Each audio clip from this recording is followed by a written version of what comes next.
Good afternoon, everyone. I'm Diana, and I'm working for IQI internship. And today, next to me is my colleague, Shan, and he's the chief economist. So yesterday in the news, the United States published quite some shocking news. Actually, they reduced the interest rate to 0% of the Federal Reserve. That is the first time since 2008.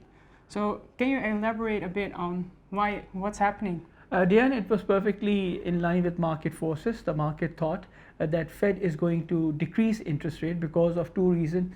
Firstly, the US economy is slowing down, and secondly, because of COVID-19, it is making a huge impact. So the market thought Fed would decrease interest rate to stimulate growth and to have a positive outlook for the economy. The only thing that was dramatic was they announced it on Sunday. They didn't announce it on Monday or for the upcoming meeting on 17th and 18th of March.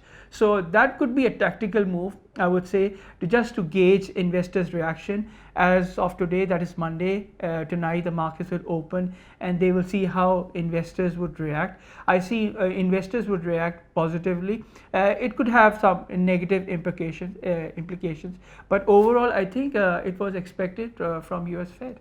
Okay. And where are we heading in terms of the interest rate? Globally speaking, again, I would say we are heading for lower interest rate regime. The global economy is slowing down. So in order to stimulate, in order to spur growth, you have to keep interest rates low so that the cost of business goes down. Consumers have more enticement to use that money, the cheap money, for investment. So I think we are heading for a lower interest rate regime. As of last year, 47 central banks, they reduced the interest rate.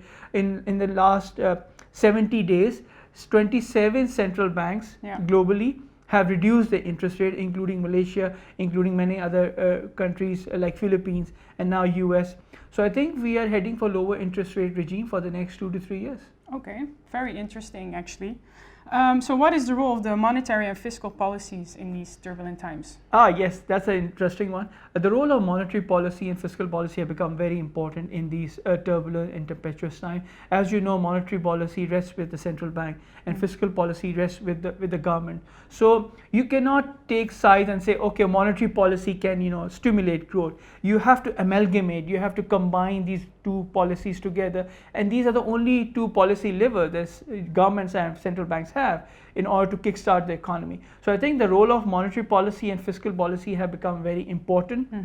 And now various governments, if you talk about advanced economies, they have very little room to maneuver. I'm talking about US, Japan, UK, Europe. But when you come to Asia, the central banks, the government, they have a lot of room to maneuver because they've got a lot of space in monetary landscape, and they've got a lot of space, especially in the fiscal side.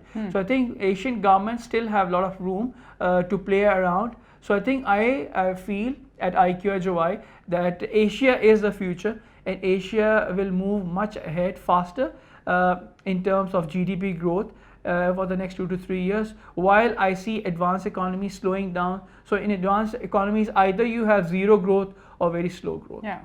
Okay. Yeah. And last question is, do you have any advice for investors?